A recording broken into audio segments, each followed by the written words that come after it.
सोचो अगर कोई पर्सन आपका इंस्टाग्राम का पासवर्ड चुरा ले या अकाउंट हैक कर ले या मोबाइल हैक कर ले, तो इसमें पुलिस या प्रशासन कुछ आपका कर सकता है? हाँ, जी हाँ, बिल्कुल कर सकता है। ये सब आता है साइबर लॉ के अंडर। इस साइबर लॉ में क्या होता है, कैसे इसका यूज़ करना है, कौन से सेक्शन हैं, किस तरीके से कौन से सेक्शन यूज़ होते हैं, सब बताएँगे। हेलो दोस्तों, मेरा नाम है द साइबर सत्यम, लेके आ चुका हूँ फिर से साइबर लॉ की सीरीज़ और ये सीरीज़ होने वाली है फ्री ऑफ कॉस्ट और बने रहा हमारे साथ वीडियो में जानेंगे साइबर लॉ के सभी सेक्शन। स्टार्टिंग से लेकर एंड तक और इसमें सिर्फ साइबर लॉ के जानेंगे, बाकी आईपीसी और जो बीएनएस चलता है उसके नहीं जानेंगे, सिर्फ साइबर लॉ के जानेंगे। तो बिना देर किए हुए स्टार्ट करते हैं, लाइक करें, कमेंट करें, शेयर करें।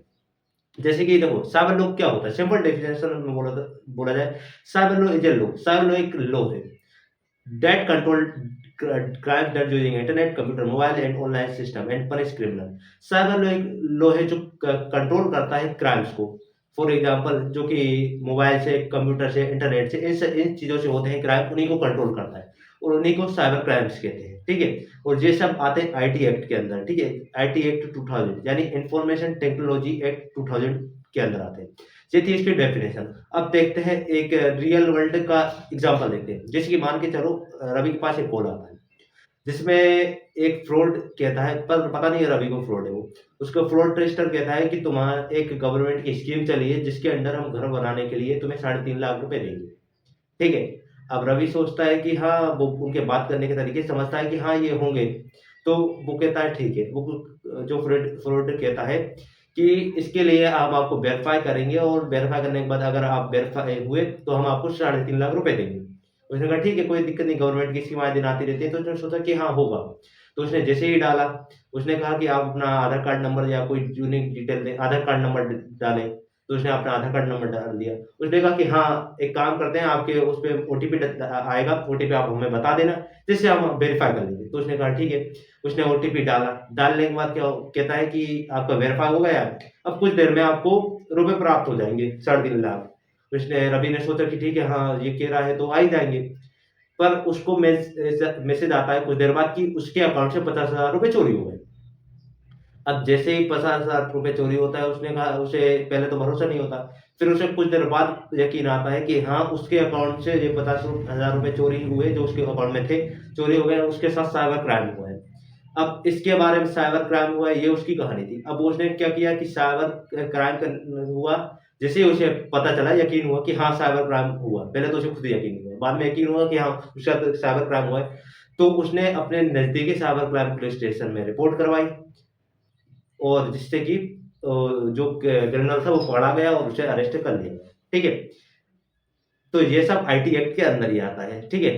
तो ये साइबर क्राइम का वर्क होता है, साइबर क्रिमिनल्स को पकड़ना, ठीक है? ये था रियल वर्ल्ड एग्जांपल। अब देखते हैं अपन कि इसके टाइप्स ऑफ साइबर क्राइम, कितने टाइप्स के साइबर क्राइम होते हैं।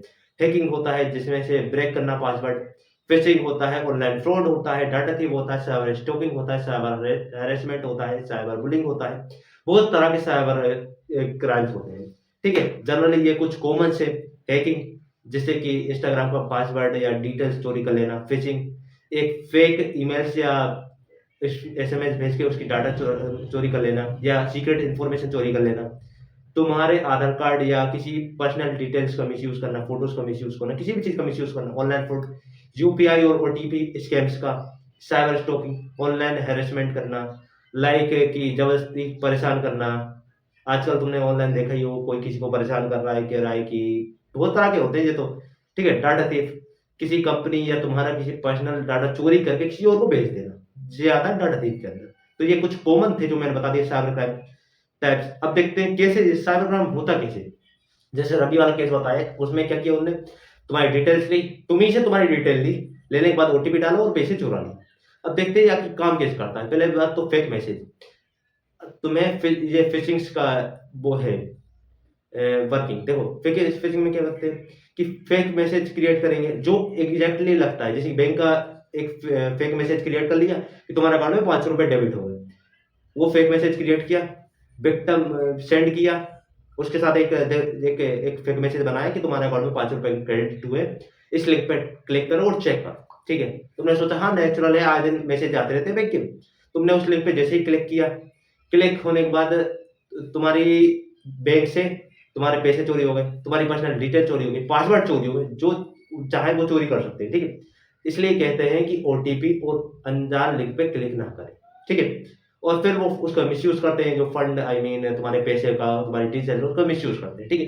ऐसे एक साइबर क्राइम होता है, ठीक है?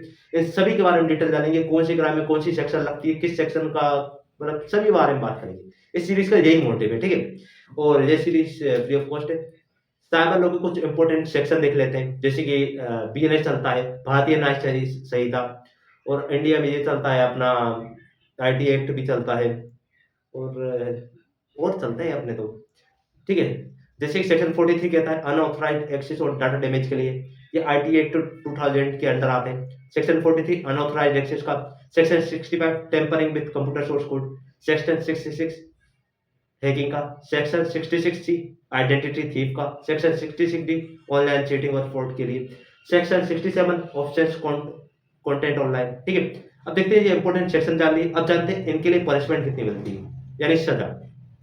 3 से 7 साल की जेल होगी, 1 से 10 लाख का फाइन होगा। हो सकता है जेल और फाइन दोनों हो, पर डिपेंड करता है कि क्राइम कौन-सा किया है। उसने कितने जैसे कि अगर किसी ने करोड़ों का वो क्राइम किया होगा, तो उसी हिसाब से मिलेगी सजा। तो डिपेंड ऑन द क्राइम मिलती है, ठीक है? पर सेक्शन याद कर लेना, सेक्शन ज़्यादा इम्पोर्टेंट है, ठीक है? Punishment, jail, fine, devices. देखो लीगल एक्शन क्या होता है, पनिशमेंट और लीगल एक्शन क्या होता है? पहले तो जेल होगी तुम्हें, मतलब जो क्रिमिनल है, तुम्हें नहीं, मतलब जो क्रिमिनल है, ठीक है? फाइन, जेल और डिवाइसेस, मतलब जिस डिवाइस से तुमने ये क्राइम किया वो डिवाइस सीज हो जाएगी। कैसे भाई एफआईआर करना है कि तुम्हारा शायद क्राइम हो गया है, साइबर क्राइम हो गया है, पर तुम्हें पता ही नहीं कैसे करना है, तुम खुद सोच रहे हो। देखो पहले तो तुम्हें नियर साइबर पुलिस स्टेशन जाना है, ठीक है? कंप्लेंट लिखवानी है और सबमिट करना है स्क्रीनशॉट और प्रूफ। देखो पहले साइबर पुलिस स्टेशन में जाओ, जाने के बाद कंप्लेंट करवाओ, और तुम्हारे पास जो भी प्रूफ है, जैसे कि तुमने कोई लिंक भेजा, कोई तुम्हारे पास मैसेज भेजा, या जितनी भी चीज़ है उसके तुम स्क्रीनशॉट खींच के साइबर पुलिस स्टेशन में दे दो कि ऐसा-ऐसा मामला था, ये स्क्रीनशॉट है और ये हमारे पास थोड़े प्रूफ है। तो फिर वो एफआईआर रजिस्ट्रेशन करवाएँगे और फिर इन्वेस्टिगेशन स्टार्ट करवाएँगे। अगर तुम्हें पता ही नहीं है साइबर पुलिस स्टेशन कहाँ पे, तो तुम क्या करोगे? तो उसके लिए होता है कि तुम ऑनलाइन में एक वेबसाइट है, उस पे जाके कंप्लेंट कराओ। वेबसाइट कौन-सी है? www.cybercrime.government.in या cybercrime.government.in, ठीक है? तो इस पे जाके कंप्लेंट रजिस्टर करवा सकते हो। प्रिवेंशन और सेफ्टी टिप्स, कि सेफ्टी टिप्स जान लेना कि ये सब चीज़ें मत करना, ठीक है? कि उनको रोकने के लिए हमेशा स्ट्रॉन्ग पासवर्ड यूज़ करना।